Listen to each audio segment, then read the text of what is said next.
Porque se desata su fuerza con tal fiereza, como la tratamos trata la madre naturaleza.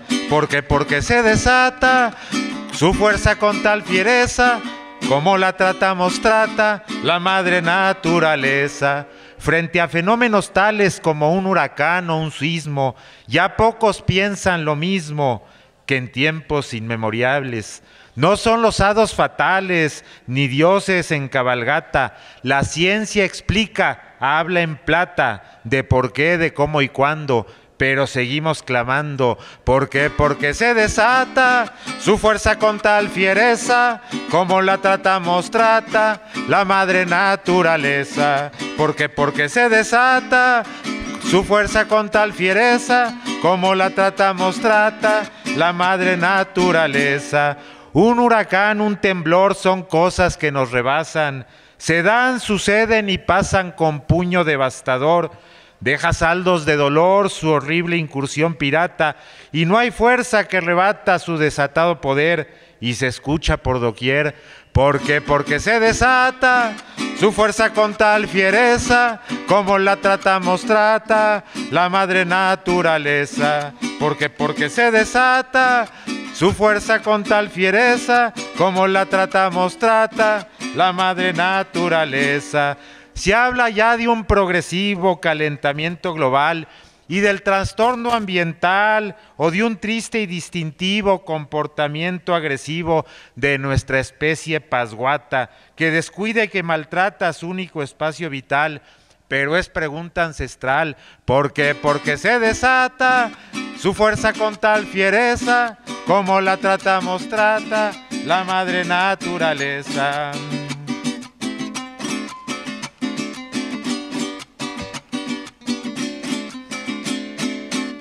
Que se derritan los polos y aumente el mar su caudal, con el peligro real que eso implica, pero lolos nos hacemos tontos solos y nos ponemos la riata en el cuello. Qué insensata la conducta que acusamos, y todavía preguntamos, porque se desata su fuerza con tal fiereza, como la tratamos trata la madre naturaleza.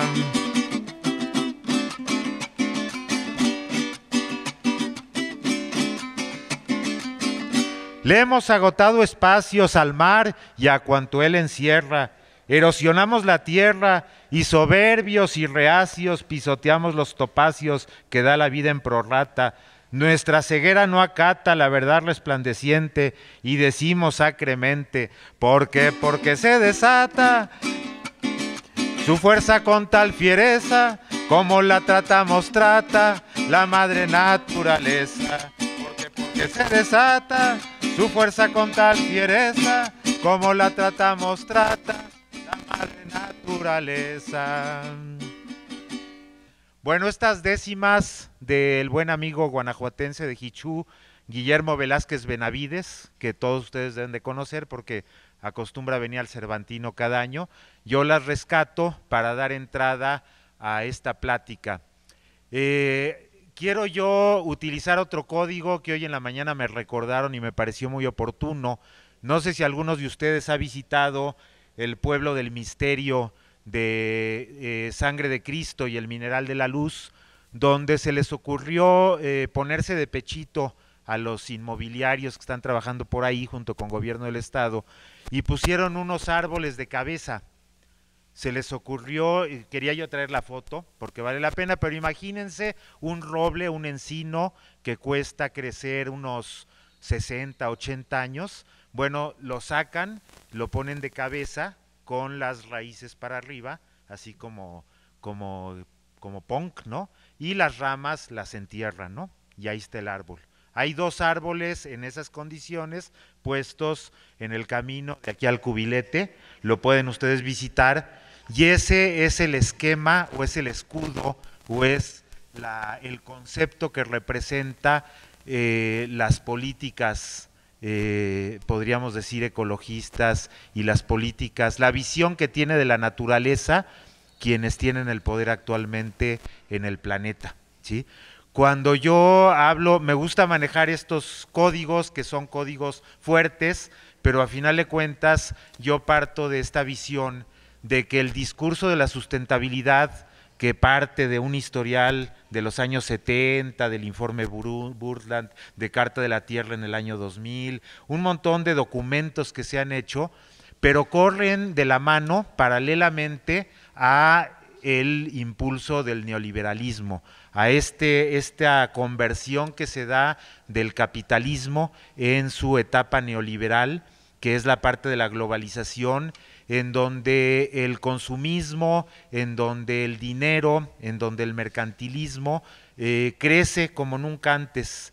Y entonces yo me pregunto cómo puede haber sustentabilidad cuando siempre pongo como ejemplo al cubilete nos dan, si bien nos va, un cuarto de $1,000,000, o sea 200,000 o 250,000 pesos, cuando mucho, para restauración de suelos y para reforestación, y en un puente vehicular se gastan 70 millones u 80 millones de pesos.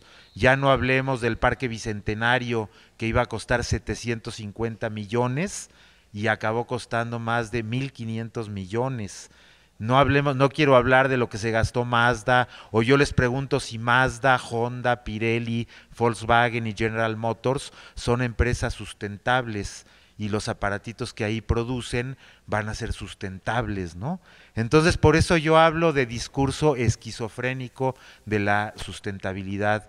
Le eché un ojo a los informes de gobierno de nuestro ilustre gobernador, MMM, antes de venir aquí, y el viento en popa dice que el crecimiento es sinónimo de desarrollo, y yo digo que crecimiento es sinónimo de suicidio, definitivamente, y que no podemos nosotros estar manejando un discurso de aplausos y de que vamos viento en popa hacia adelante, cuando los datos duros que nos dan los científicos son que el agua, que la contaminación, que los océanos están muriendo, que el aire está contaminado, que cada vez hay menos agua, que cada vez está más profunda, más llena de minerales. O sea, cualquier indicador, no sé, ojalá yo esté en un error, pero alguien dígame un indicador ambiental de suelo, tierra, aire, alimentación, que nos diga que realmente la humanidad y el planeta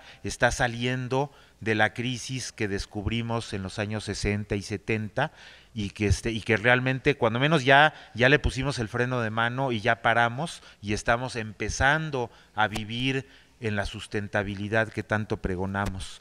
Entonces yo creo que tenemos que romper el paradigma. Tenemos 15 años o 20 hablando de romper el paradigma y no lo hemos logrado romper, y yo creo que para romperlo tenemos que llegar a una cuestión emocional, a una cuestión de sentir, a una cuestión de hacer consensos, de hacer talleres como Carta de la Tierra, en donde realmente logremos construir prácticas y construir acuerdos de acciones, que todas estas acciones que hemos visto el día de ayer y el día de hoy, que son acciones aisladas, que son granitos de arena, que indudablemente si los sumamos mejora nuestra calidad de vida, pero tenemos que dar un golpe de timón más profundo, tenemos que realmente romper nuestros estilos de vida.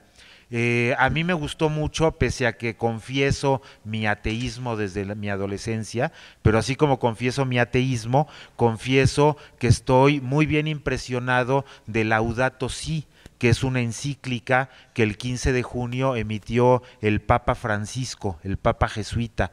Y el Papa Francisco, ahí traigo el ejemplar y los invito a consultarlo, vale 28 pesos en la librería de la Buena Prensa en León, Guanajuato, y es una encíclica papal en donde se pone como lazo de cochinos a todos los cristianos y a todos los católicos del mundo, ¿sí? Empieza diciendo: nuestra hermana de la madre tierra está sufriendo y no estamos haciendo nada por ella, y no estamos cambiando nuestros hábitos, seguimos en una zona de confort en donde por acá nos rascamos la panza y decimos que estamos haciendo la sustentabilidad y decimos que los 3 circulitos y que la economía, la política y la social, venimos patinando en eso desde hace 15 años y el planeta se sigue ahogando, se sigue muriendo y seguimos en una situación muy grave.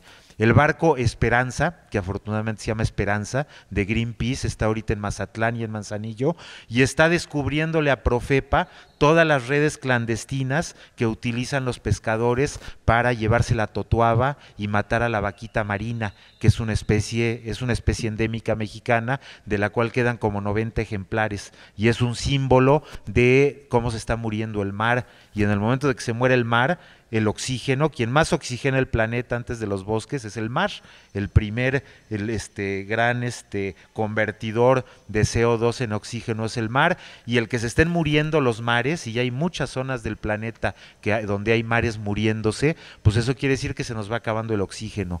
Ahora que venía entrando a Guanajuato, veo el anuncio de la 21 Feria del Agua, Expo Agua. Bueno, Expo Agua va a desaparecer cuando desaparezca el agua, porque Expo Agua no es otra cosa que la feria de la privatización del agua y que la feria del mercado del agua. Entonces, el propio discurso de la sustentabilidad como parte de su esquizofrenia ha entrado en el rollo del mercado, del capitalismo verde. Dediquémonos nosotros a producir cosas que hagan del sistema un sistema del mercado en donde siga existiendo el dinero, y seguimos haciendo como que mejoramos el planeta y como que vamos saliendo de esta situación de crisis planetaria. Desgraciadamente, decía un amigo de Querétaro, donde trabajan mucho el concepto de microcuencas, que voy a cerrar con eso, que es una propuesta muy interesante, que los seres humanos entendemos por convencimiento o por padecimiento.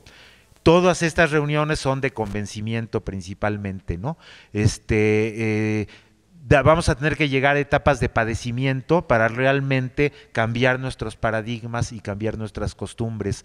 Desgraciadamente así sucede. A mí me tocó vivir el terremoto de la Ciudad de México en 1985, y han sido los 3 días de mi vida más impactantes, en donde vi realmente la fraternidad humana, la solidaridad humana.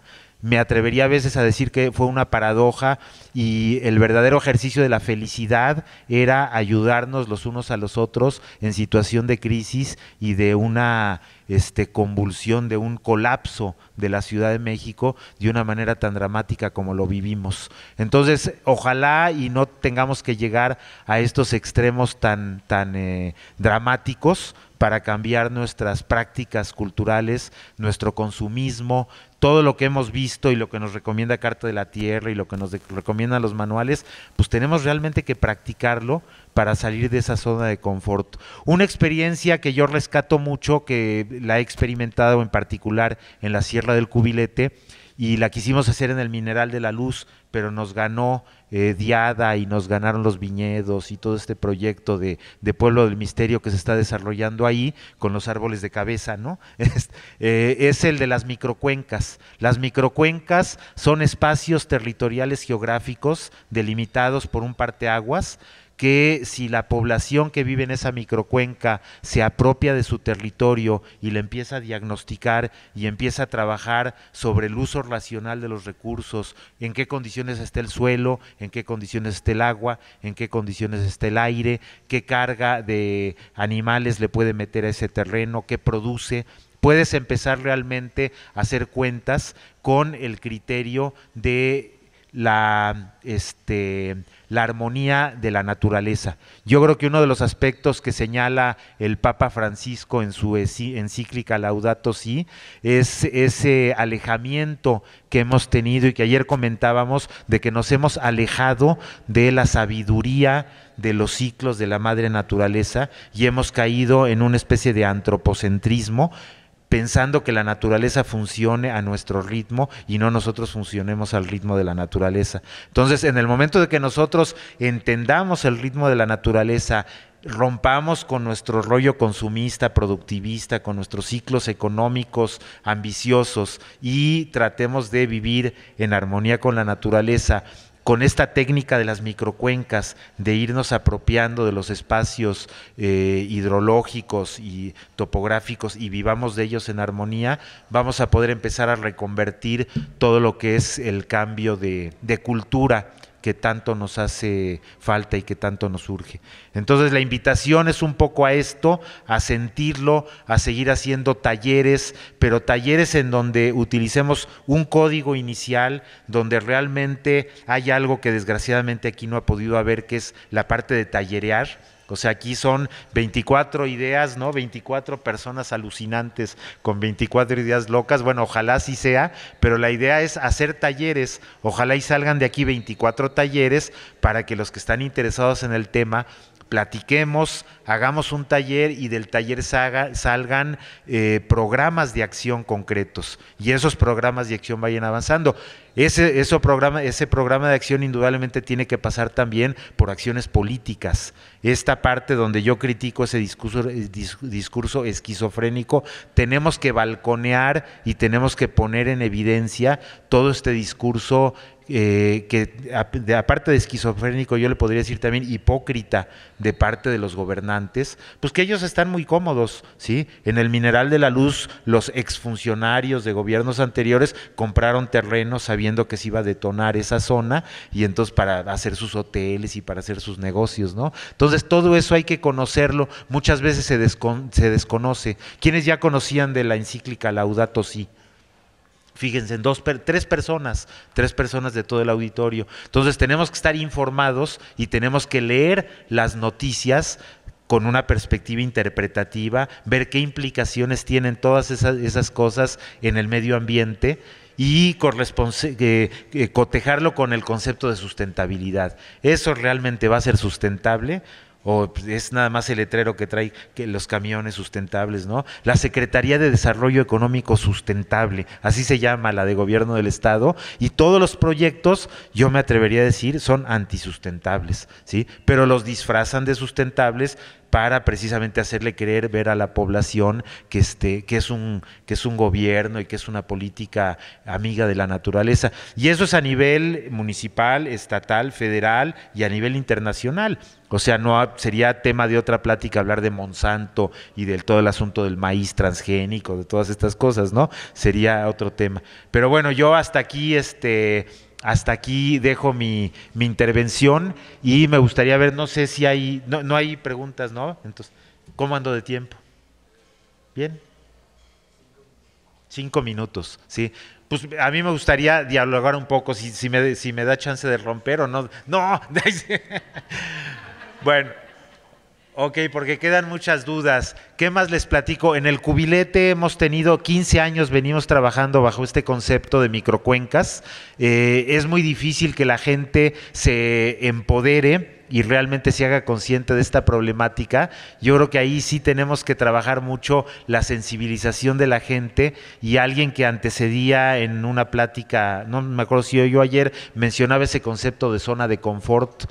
El propio sistema neoliberal genera el que tú pagues y a cambio de pagar se te da todo. En el ejemplo del agua, por ejemplo, tú pagas el agua, incluso la gente dice, pues si yo pago el agua tengo derecho a desperdiciarla y a barrer con la manguera. Entonces no se vale estar malutilizando no solo en este caso el recurso agua, sino depender de esta individualización de la sociedad. Se ha roto el tejido social, no somos realmente comunidades hermanadas. Ahí me gusta mucho y tengo el privilegio de haber estudiado antropología, y si algo te enseña la antropología son dos cosas. Uno, que las culturas ancestrales sabían muchísimo más de lo que sabe nuestra cultura actual en cuanto a conservar el tejido social, en cuanto a mantener la fraternidad entre el funcionamiento de las sociedades.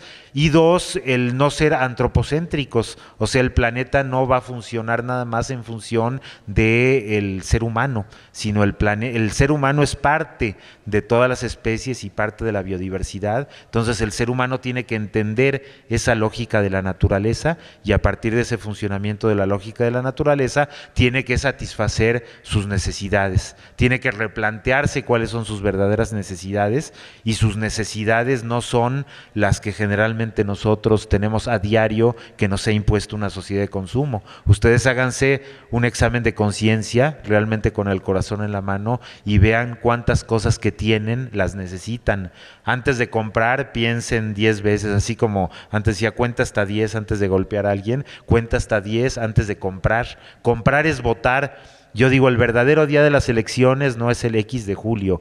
Diario es día de las elecciones y tu voto es tu billete. Y lo que tú compras es por lo que estás votando.